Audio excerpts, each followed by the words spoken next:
যে জিনিস তোমার না ওইটা যদি নিজের আয়ত্তে নিয়ে রাখো, দুইটা ক্ষতি তোমার ওই দিন থেকে আরম্ভ হয়ে যাবে। এক নম্বরে ফালাইসা মিন্না, যে জিনিস তোমার ছিল না ওটা যদি নিজের দায়িত্বে নিয়ে রাখো, জোর করে জবরদস্তি করে অন্যায় ভাবে সাদাবাজি করে যেভাবে হোক অন্যের জিনিস যদি নিজের দায়িত্বে নিয়ে রাখো, যেটার মালিক তুমি না, তাহলে ওই দিন থেকে তুমি আর আমার উম্মত নেই। বলেন তো বাংলাদেশে এই হাদিসটা যদি আমি মিলাতে যাই, আগস্টের 5 তারিখের পরে এক বছর 1 মাসে বহু মানুষ নবীর উম্মত থেকে অলরেডি বের হয়ে গেছে। আমি কি বেশি বললাম? এই রবিউল আউয়াল মাসে ভাইয়ের হক নষ্ট করে না, আরো ফিরিয়ে দেয়।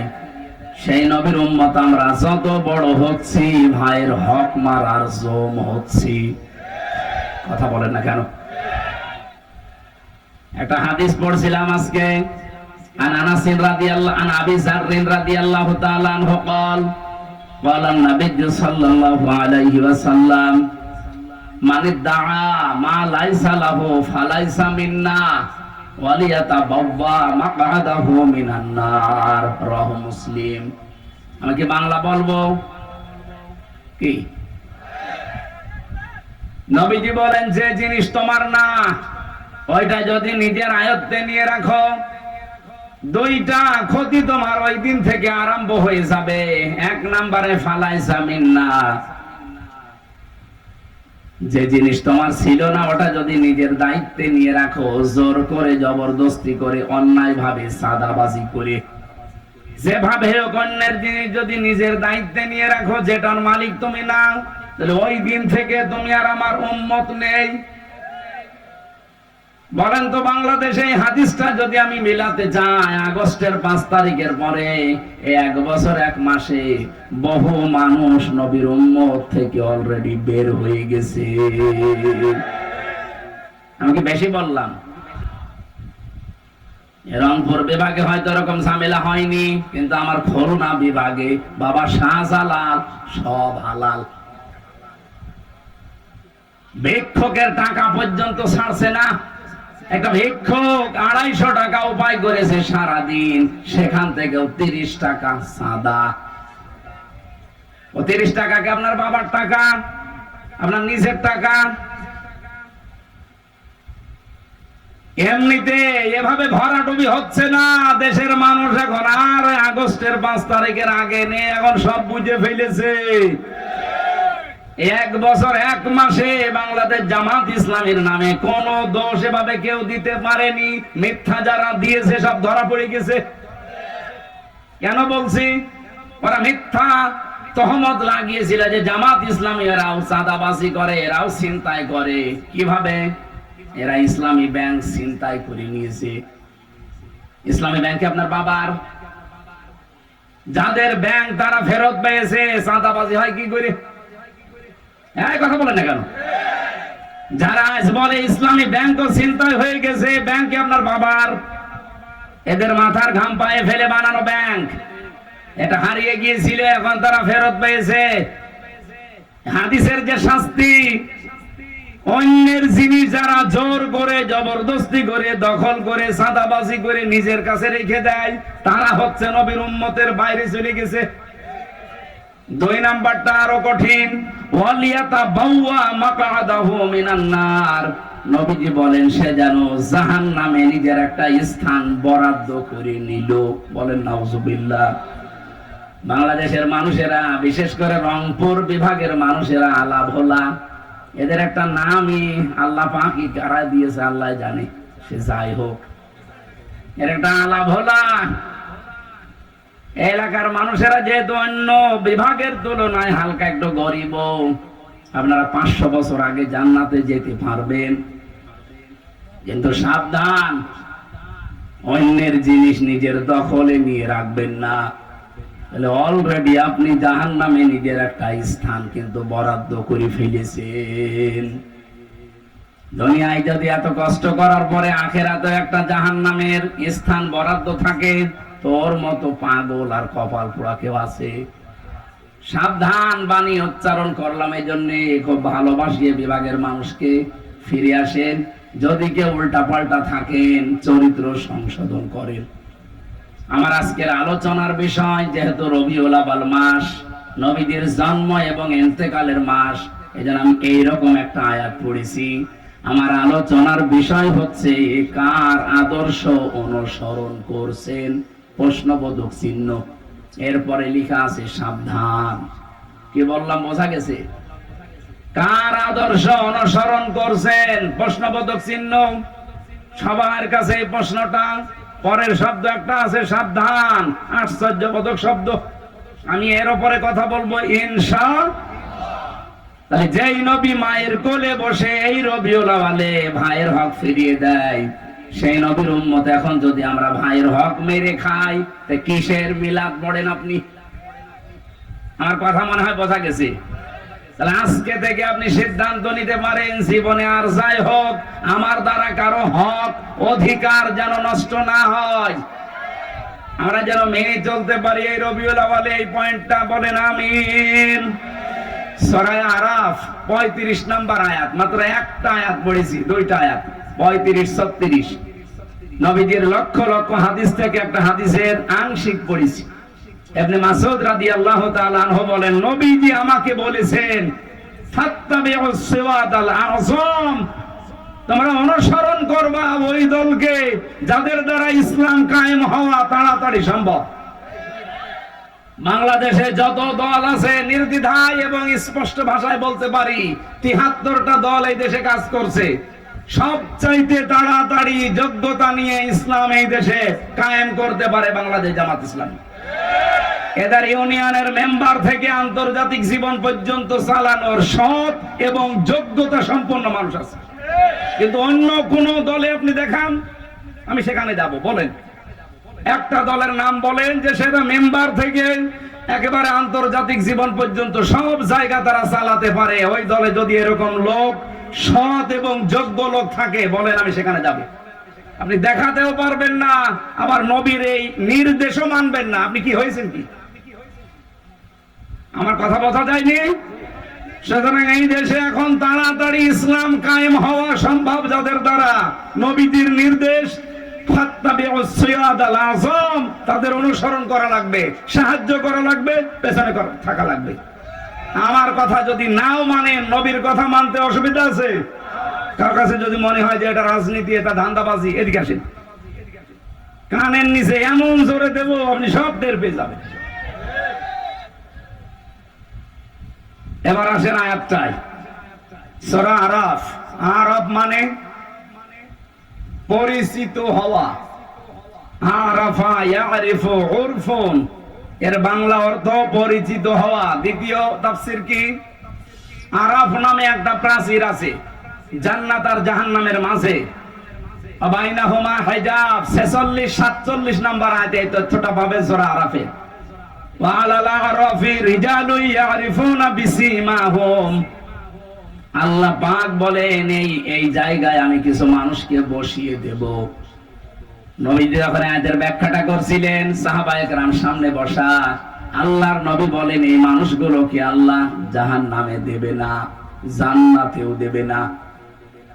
সঙ্গে সঙ্গে প্রশ্ন করেছিলেন সাহাবী, হে নবী, এদেরকে আল্লাহ জান্নাতে দেবে না, জাহান্নামও দেবে না, কারণ কি? নবীজি বললেন জান্নাতে এদের দেবে না একটা কারণে, এদের সব ভালো ছিল, মায়ের সাথে আচরণ খারাপ ছিল। বাংলাদেশে এরকম সন্তান নেই? হ্যাঁ, কথা বলেন না কেন? সব ভালো, নামাজ পড়ে, রোজা রাখে, পর্দা করে চলে, ব্যবসা হালাল, কিন্তু মা বাবার সাথে সম্পর্ক ভালো না।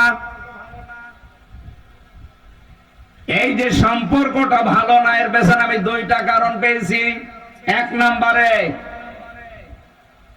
এই ছেলেটাকে ছোটবেলা থেকে এই মার বাবা যে শিক্ষাটা দেওয়া দরকার দিনের, এইটা দেয়নি। এই জন্য এই ছেলে আর মেয়ে জানে না যে আল্লাহর পরে মা বাবার স্থান। এরকম শিক্ষা দেশে নেই।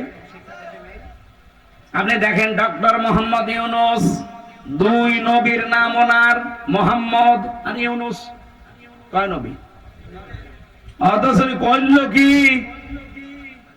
1 থেকে 5 পর্যন্ত গানের মাস্টার নিয়োগ দিয়েছে, অথচ 1 থেকে 5 পর্যন্ত কোরআন শেখাতে একটা মাওলানা শিক্ষক নিয়োগ দিতে পারে নাই। কথা বলেন না কেন? গাইবান্ধাবাসী, আমার কুষ্টিয়াবাসীর দাবি যে গানের মাস্টার যদি এই 92% মুসলমানের দেশে 1 থেকে 5 পর্যন্ত নিয়োগ দেওয়া হয়, তাহলে 1 থেকে 5 পর্যন্ত মুসলমানের ছেলে মেয়েদের জন্য একটা আলেম নিয়োগ দেওয়া লাগবে। এ দাবি আপনারা করেন না? কারা করেন দেখি? লিল্লাহে তাকবীর।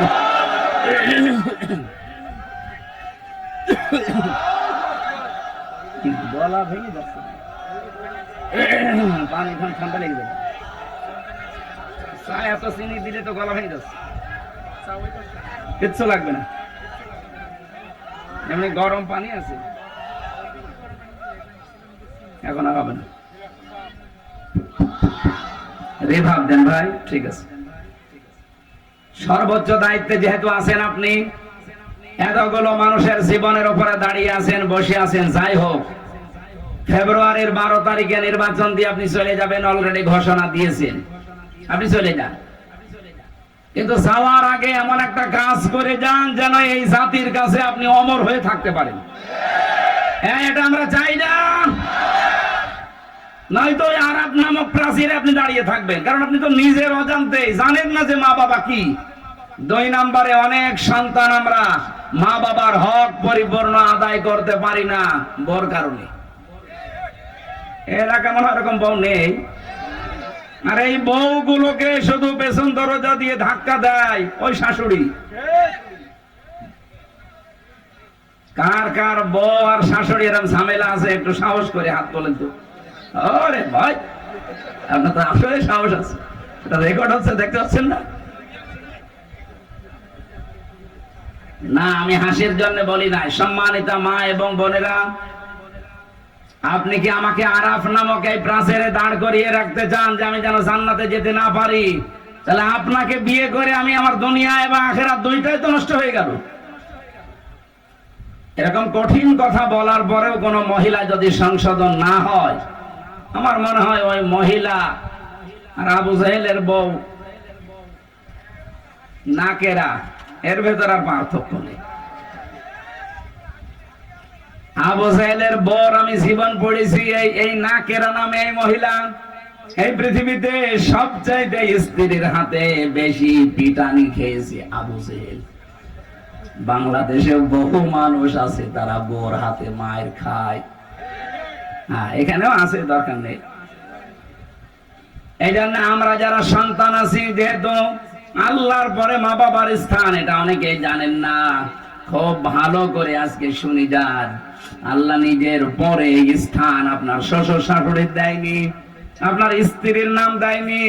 আল্লাহ দিয়েছেন ওয়াকাদা রাব্বুকা আল্লা তা'বুদু ইল্লা ইয়াহু ওয়া বিল ওয়ালিদাইনি ইহসানা।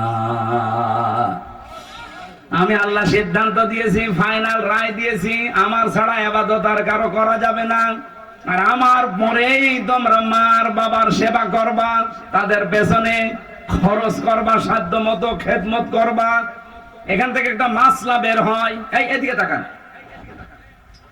আল্লাহ পাক যে আইন দিলেন, রায় দিলেন, ফায়সালা দিলেন, সিদ্ধান্ত দিলেন যে আল্লাহ ছাড়া কারো ইবাদত করা, কারো আইন মানা। কয়েকজন বললেন আল্লাহর আইন ছাড়া কারো আইন মানা যাবে? আল্লাহর আইন মানা কি? আরো জোরে বলেন। মা বাবার আইন মানা কি? না না, হয়নি। মাঝখানে ওয়া কি খেলা করার জন্য দিয়েছে। আল্লাহর আইন মানা ফরজ, কিন্তু মা বাবার আইন মানা ফরজ না, তাদের সেবা করা, খেদমত করা ফরজ। কি বুঝলেন এখান থেকে? আল্লাহর পরে আল্লাহ যাদের নামে স্থান দিলেন, মার বাবা, ওয়াবিল ওয়ালিদাইনি ইহসানা, সেই মা বাবার আইন মানা যদি ফরজ না হয়, তুমি কোন মহারথী যে তোমার আইন মানা লাগবে? বলেন। এই জন্য তো আমরা এই বিষয়ে এত সোচ্চার। যে পৃথিবী বানিয়েছে যিনি, আইন চলবে তার, অন্য কারো আইন আমরা চলতেও দেব না, আমরা মানিও না। আলাহুল খালকু ওয়াল আমরু, বানিয়েছে যিনি, হুকুম তার। আপনি কোন মহারানী যে আপনার হুকুম মানা লাগবে? আমি মা বাবার আইনই মানি না, তার খেদমত করি, সেবা করি, তার পেছনে খরচ করি, কিন্তু আইন মানি কার? সুতরাং আগামীর বাংলাদেশ আমার মনে হয় আল্লাহর আইন বাদে অন্য কোন আইন আসলে এখানে চলতে দেওয়া হবে না ইনশাআল্লাহ, সে যে নামে আসুক না কেন।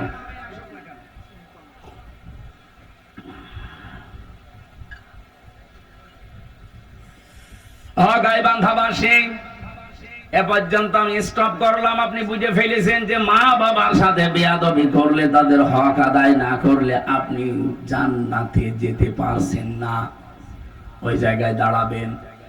নবীজি বলেন এই লোকগুলো জাহান্নামেও যাবে না। সাহাবী বলেন হুজুর এরা জাহান্নামে যাবে না কেন? বিশ্ব নবী জানিয়েছেন এরা দিন কায়েমের জন্য দুনিয়াতে চেষ্টা করেছে, এই জন্য আল্লাহ জাহান্নামে দেবে না। তার মানে হাদিস অনুযায়ী ফাইনাল বলা যায়, যারা বাংলাদেশে আজ দিন কায়েমের জন্য চেষ্টা করছেন, আপনি আর যাই করেন জাহান্নামে আপনাকে আল্লাহ দেবে না। এজন্য এখনো যারা অ্যাক্টিভ হতে পারেননি বাংলাদেশে, একামতে দিনের দায়িত্ব পালন করবেন, আপনি কর্মী হবেন। এখনো যারা আসতে পারেননি, আসেন ফিরে, আপনাকে দিয়ে আল্লাহ কাজ করাতে চাই। আপনার যদি মন তৈরি না হয়, জোর করে আল্লাহ কিন্তু নিয়ে আসবে না। আল্লাহু ইয়াজতাবি ইলাইহি মাইয়াশা ওয়া ইয়াহদি ইলাইহি মাইয়ুনিব। আল্লাহ পাক যাকে ইচ্ছা মনোনীত করেন, নির্বাচিত করেন, পছন্দ করেন, আল্লাহ তাকে সিলেক্টেড করেন। তাকে কোন মানুষ? ইয়াহদি ইলাইহি মাইয়ুনিব, তাকে আল্লাহ হেদায়েত দেন যেই লোকটা আল্লাহর দিকে মন থেকে ফিরে আসতে চায়। সুতরাং একামতে দিনের কাজ আপনাকে দিয়ে আল্লাহ করাবে যদি আপনার মন তৈরি হয়। আপনি আর সাধারণ মানুষ তখন এক না।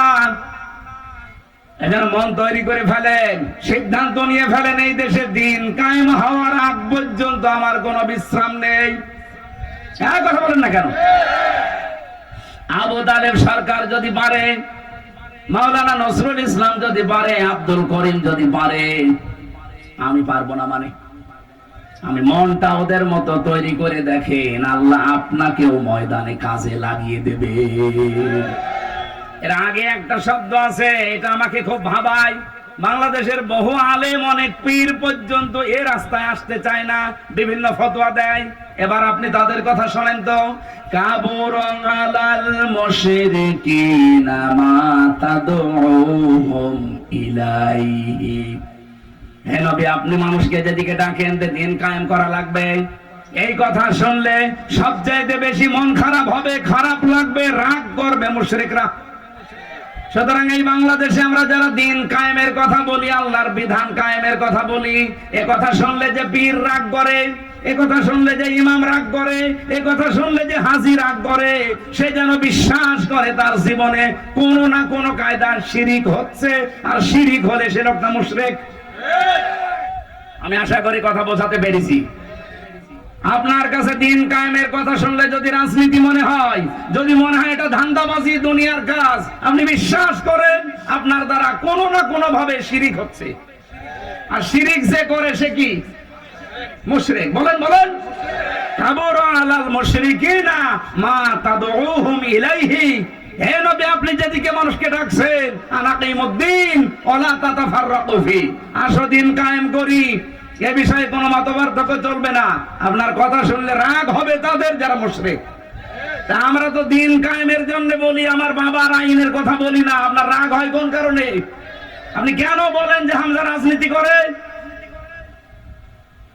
আমি বিশ্বাস করি আপনার জীবনে কোনো না কোনো কায়দায় শিরিক হয়ে যাচ্ছে, ওই শিরিক আগে আপনি বন্ধ করেন, নয়তো আপনার রাগ হবেই, এটাই স্বাভাবিক।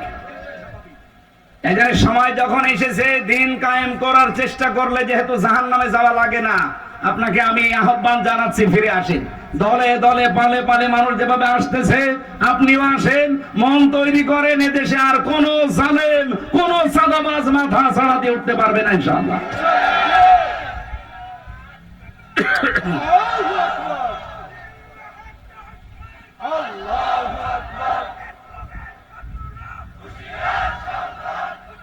এই, কি বললো?